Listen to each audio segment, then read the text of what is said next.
High school student Casey Becker is home alone when she receives a phone call from an unknown person, during which they discuss horror films. The caller turns sadistic, refusing to leave Casey alone and threatening her life.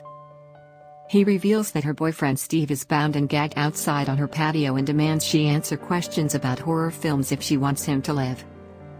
After Casey answers a question about Friday the 13th incorrectly, Steve is murdered in front of her. Casey attempts to escape, but is cornered by someone wearing a ghost face costume, who kills her before her parents arrive home to find her disemboweled corpse hanging from a tree. News media descend on the town in the wake of the murders and a police investigation begins. Teenager Sydney Prescott struggles with the first anniversary of her mother Maureen's rape and murder, while a news reporter, Gail Weathers, whom Sydney despises, arrives among the media. Gail was responsible for spreading rumors and conspiracy theories about Maureen's death, insinuating that the imprisoned Cotton Weary, who was tried and convicted of Maureen's rape and murder, was not responsible for the crime. That night, while waiting at home for her best friend Tatum Riley to arrive, Sydney gets a taunting phone call and is attacked by Ghostface. Sydney's boyfriend Billy Loomis arrives immediately after. When he drops his cell phone, Sydney suspects him of making the call and flees. Billy is arrested and questioned, but later, at Tatum's house, Sydney receives another ominous call. The next day, Billy is released and suspicion shifts to Sydney's father Neil Prescott, due to the ominous phone calls having been traced to his phone. After school is suspended in wake of the murders, Ghostface ambushes the principal and stabs him to death.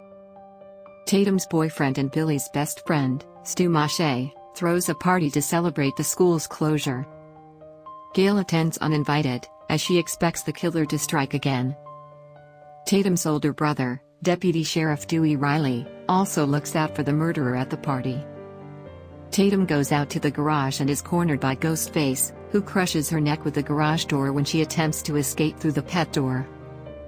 Many party attendees are drawn away after hearing of the principal's death, leaving only Sydney, Billy, their friend Randy, Stu, and Gail's cameraman Kenny. After having sex, Sydney and Billy are confronted by Ghostface, who stabs Billy. Sydney escapes from the house and seeks help from Kenny, but he is killed by Ghostface.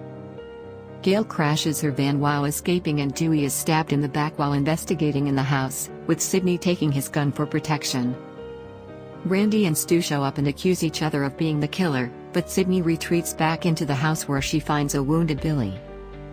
After they let Randy inside, Sydney gives Billy the gun, who in turn shoots Randy, revealing himself to be the killer. Stu is revealed to be his accomplice by talking into a voice changer.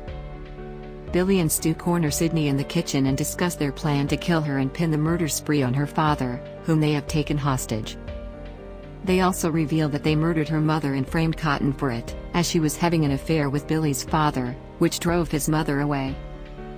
Gail intervenes, enabling Sydney to escape and turn the tables on the killers, taunting them with a phone call and donning the Ghostface costume, before knocking Billy out and killing Stu by dropping a television set on his head.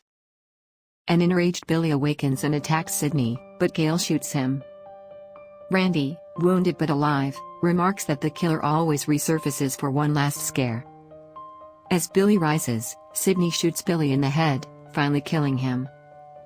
As police arrive, Dewey, badly injured, is taken away by ambulance as Gail makes an impromptu news report about the night's events.